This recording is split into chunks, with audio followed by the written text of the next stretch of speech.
Supreme court part 5 के chapter 4 में आता है। आर्टिकल 124 से 127 तक होता है, ठीक है, ये आर्टिकल्स हैं। So keep that image in your mind.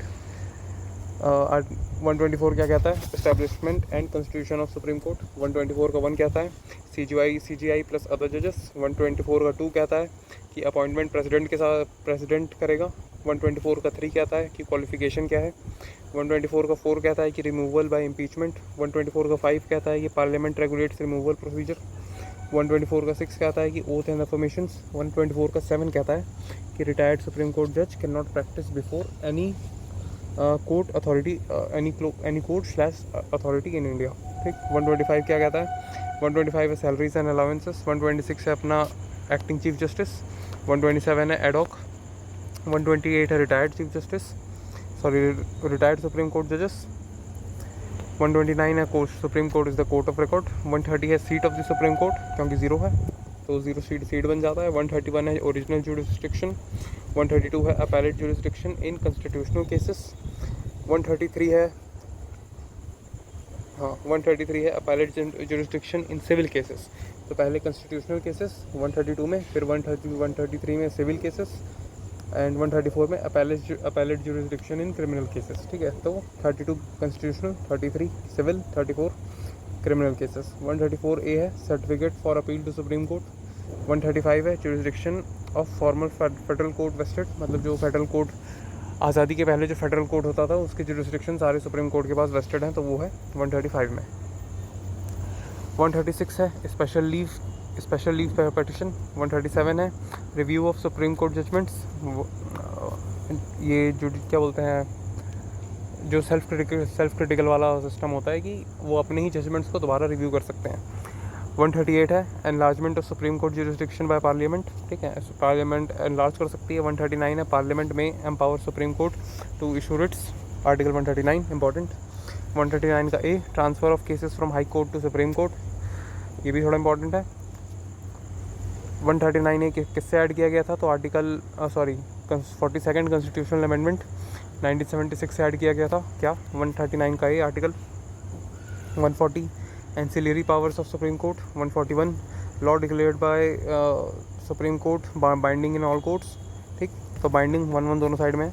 142 supreme court to pass any decree और order necessary for doing complete justice. 143 advisory jurisdiction important, ठीक। तो 132 से अपना क्या बोलते हैं ओरिजिनल अपैलेट जुरिस्डिक्शन होता है।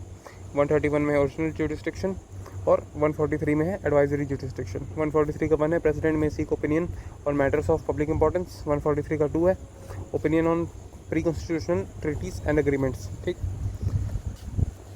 144 all authorities to act in need of supreme Court, 144 है। 145 rules of court. 146 officers and servants of supreme Court. 147 interpretation of constitution relating to Supreme Court powers, ठीक है। तो 147 है इंटरप्रिटेशन ऑफ कॉन्स्टिट्यूशन, इसको याद करने का इजी तरीका है, 1947 में देश आज़ाद हुआ था तो 147 इंटरप्रिटेशन ऑफ कॉन्स्टिट्यूशन है, ठीक है।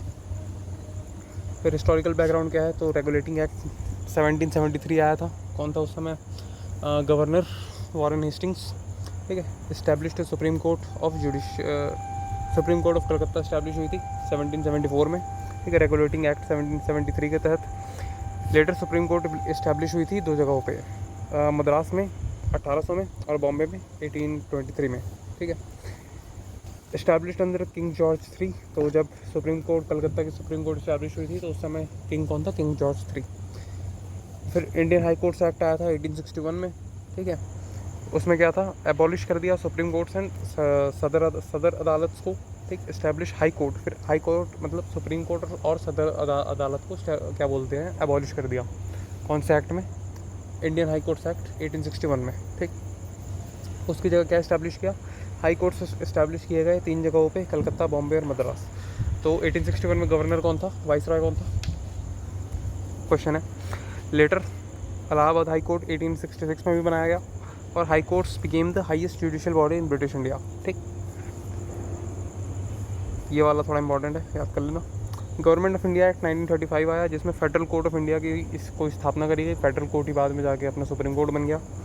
फंक्शन क्या थी? प्रोविंसेस और प्रिंसली स्टेट्स के बीच डिस्प्यूट सेटल करता था फेडरल कोर्ट।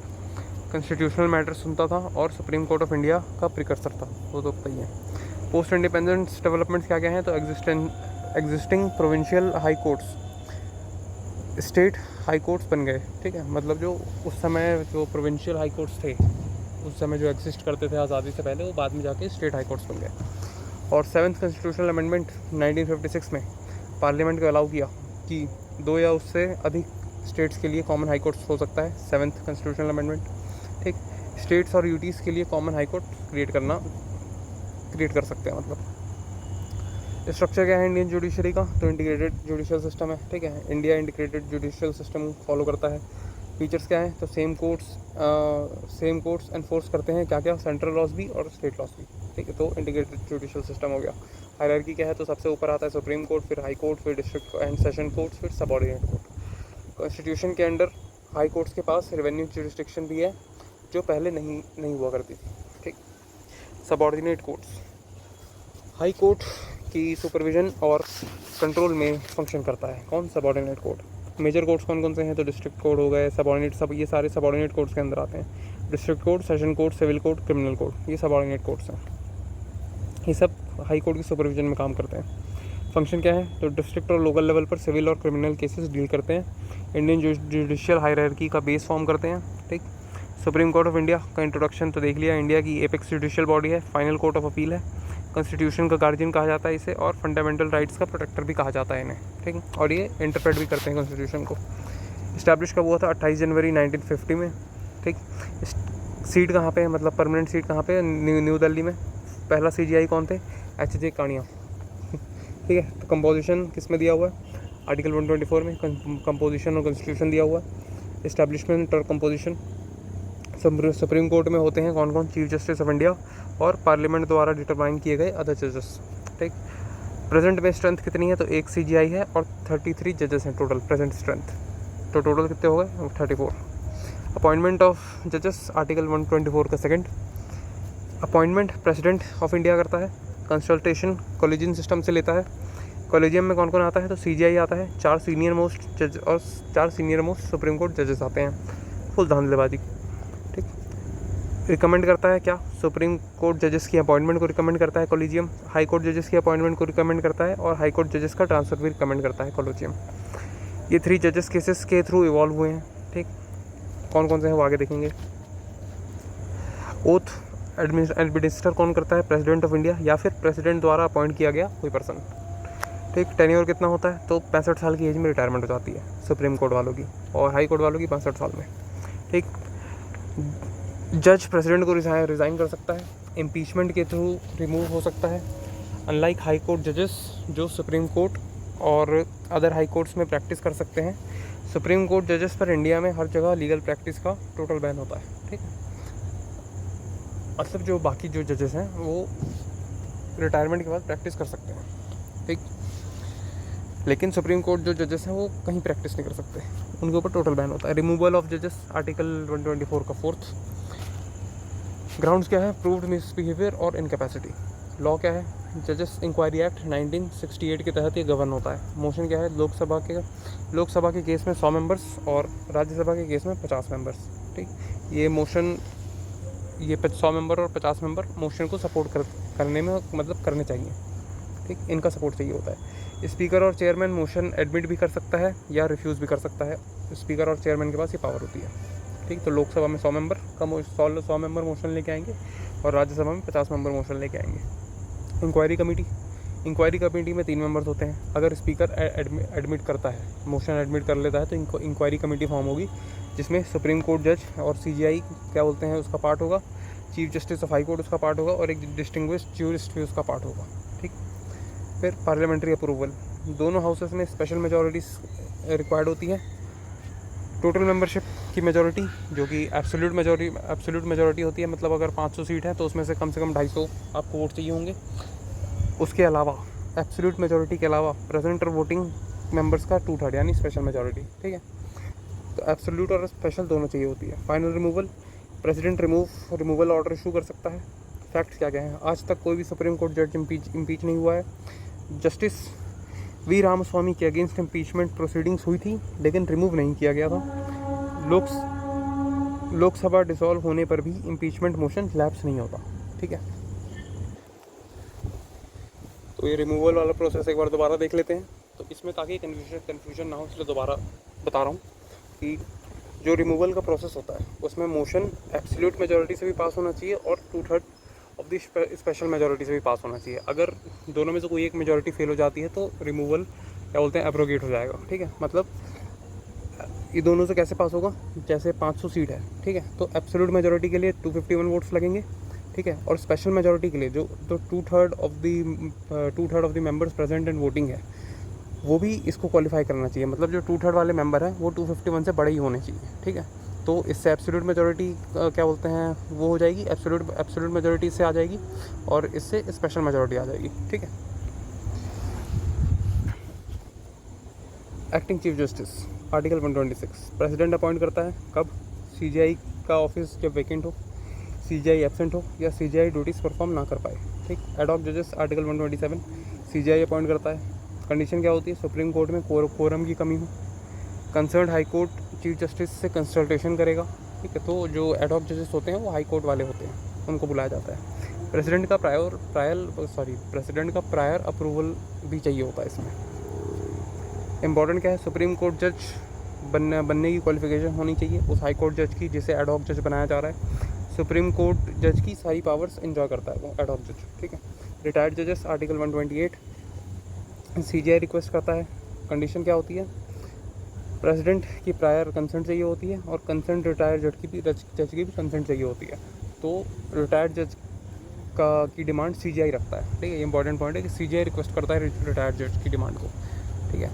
उसका वो फिर प्रेसिडेंट से अप्रूवल लेगा और उस रिटायर्ड जज की कंसेंट का भी अप्रूवल लेगा, मतलब एक ही बात है, कंसेंट देगा।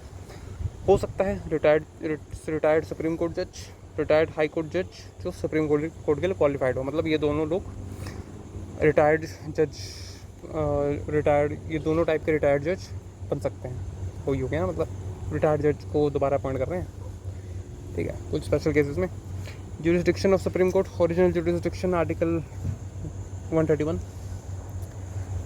किन के बीच का डिस्प्यूट सुलझाता है। तो ओरिजिनल ज्यूरिसडिक्शन होता है सेंटर वर्सेस स्टेट्स के बीच, स्टेट या स्टेट्स, फिर centre plus state versus state, यानी एक तरफ सेंटर और स्टेट वर्सेस एक तरफ स्टेट, ठीक, और स्टेट वर्सेस स्टेट। ये सुप्रीम कोर्ट की एक्सक्लूसिव ज्यूरिसडिक्शन है, ठीक। इसमें इंक्लूड नहीं होते कौन कौन से, तो इंटर स्टेट वाटर डिस्प्यूट्स इसमें इंक्लूड नहीं होता और प्री कॉन्स्टिट्यूशनल ट्रीटीज़ भी इसमें इंक्लूड नहीं होता। तो ओरिजिनल ज्यूरिसडिक्शन में ये 3 चीज़ें आती हैं, सेंटर वर्सेस स्टेट या फिर states, centre plus state versus state और स्टेट वर्सेस स्टेट।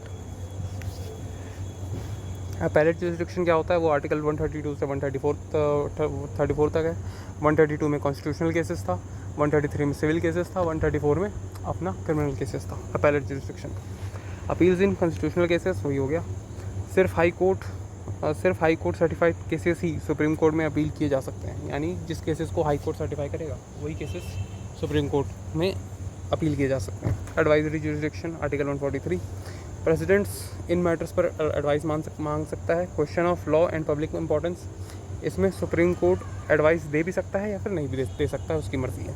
और दूसरा केस क्या है, प्री कॉन्स्टिट्यूशनल ट्रीटीज़, इसमें सुप्रीम कोर्ट को एडवाइस देना ही पड़ता है, मतलब सुप्रीम कोर्ट बाइंडिंग है, एडवाइस बाइंडिंग नहीं होती, ठीक है।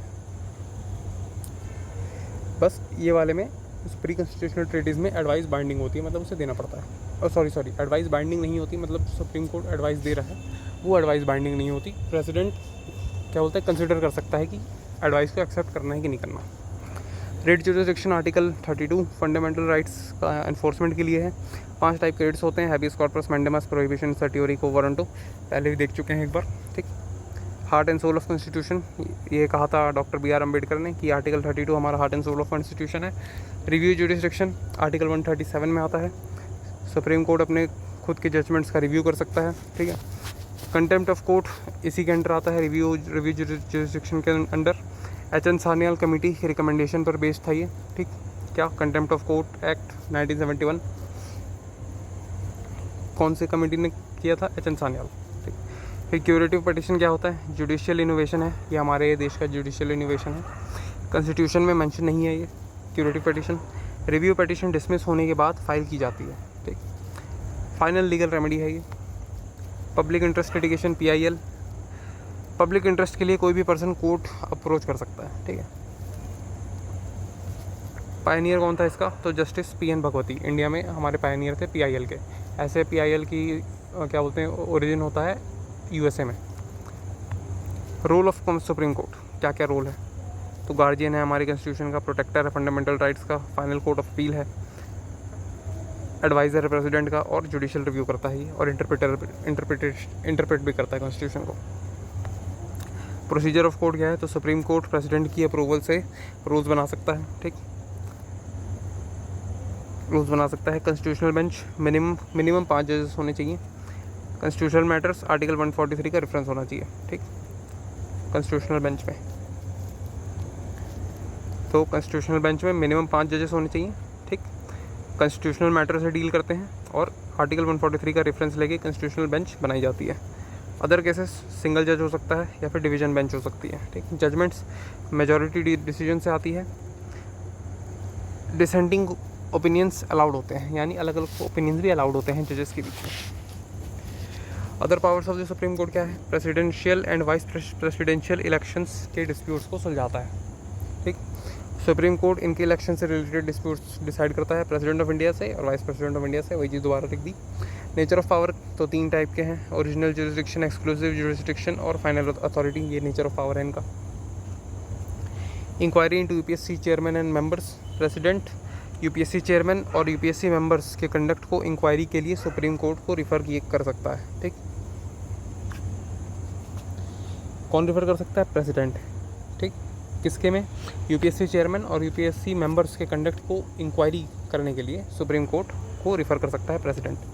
सुप्रीम कोर्ट की एडवाइस प्रेसिडेंट्स पर बाइंडिंग होती है इस केसेस में, UPSC चेयरमैन और मेंबर्स पे, ठीक। सुप्रीम कोर्ट की एडवाइस प्रेसिडेंट पर बाइंडिंग होती है। इंपॉर्टेंट टर्म्स क्या क्या हैं? जुडिशियल रिव्यू पता है, लॉज की कॉन्स्टिट्यूशनैलिटी एग्जामिन करने की पावर। जुडिशियल एक्टिविज्म क्या है? जुडिशरी पॉलिसी या गवर्नेंस में एक्टिवली इंटरवीन करती है, ये होता है जुडिशियल एक्टिविज्म।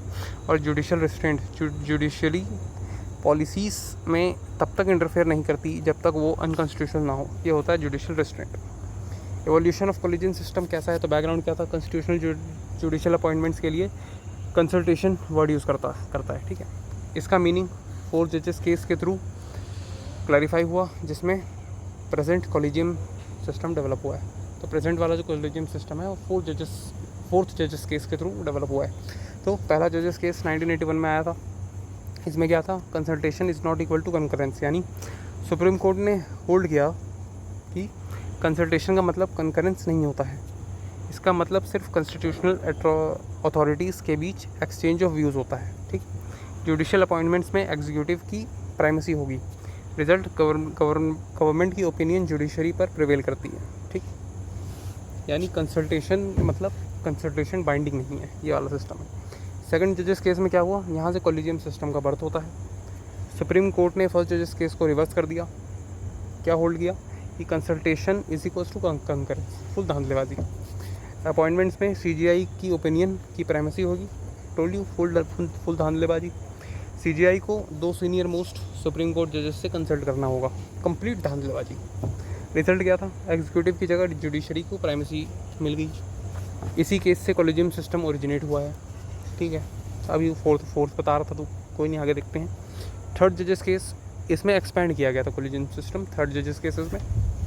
तो उस समय जो पढ़ा था शुरू में, तो प्रेसिडेंशियल रेफरेंस के थ्रू क्लैरिफिकेशन मांगा गया, ठीक। सुप्रीम कोर्ट ने होल्ड किया कि अपॉइंटमेंट प्रोसेस में सिर्फ CGI नहीं बल्कि प्लूरैलिटी ऑफ जजेस से कंसल्टेशन ज़रूरी है, ठीक।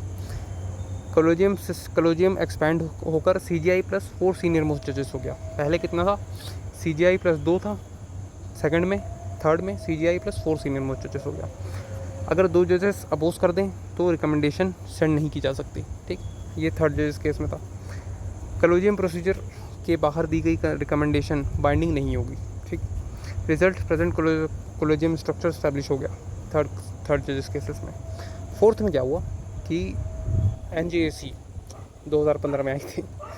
NJAC इंट्रोड्यूस हुई थी 99th कॉन्स्टिट्यूशनल अमेंडमेंट एक्ट के थ्रू। NJAC एक्ट आया था 2014, वही की बात है। फिर एम क्या था? कॉलेजियम सिस्टम को रिप्लेस करके नेशनल जुडिशियल अपॉइंटमेंट्स कमीशन लाना। सुप्रीम कोर्ट ने वर्डिक्ट दिया कि हटाओ सालों को, हटाओ इसको, ये काम नहीं करना, हमें धांधलीबाजी करनी तो, ठीक है। ये भी होता तो ये भी धांधलीबाजी करते, तो ऑल इन ऑल कंप्लीट धांधलीबाजी चल रही है। अनकॉन्स्टिट्यूशनल एंड वॉइड करार दे दिया गया इसे 4 जजेस केस में। रीज़न क्या था? ये जुडिशल इंडिपेंडेंस को वायलेट करता है, जो बेसिक स्ट्रक्चर डॉक्ट्रिन का पार्ट है, ठीक। रिजल्ट, कॉलेजियम सिस्टम रिस्टोर कर दिया गया, ठीक है। तो क्विक रिवीजन में क्या है? पहला जजेस केस 1981 में कंसल्टेशन कंकरेंस नहीं है, ठीक, इसमें एग्जीक्यूटिव की प्राइमेसी होगी। सेकंड जजेस केस में consultation is equals to concurrence है, कॉलेजियम सिस्टम पैदा होता है, मतलब बॉर्न होता है। थर्ड में जो 1998 में आया था, कॉलेजियम सिस्टम को एक्सपेंड करके CGI प्लस 4 जजेस कर दिया गया, ठीक।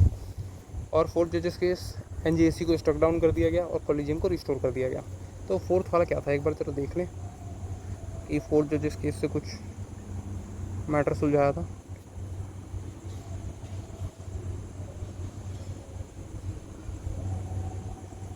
अच्छा, बस ये ऐसे ही है, ऐसे ही है बस ये। तो यही था सुप्रीम कोर्ट अपना।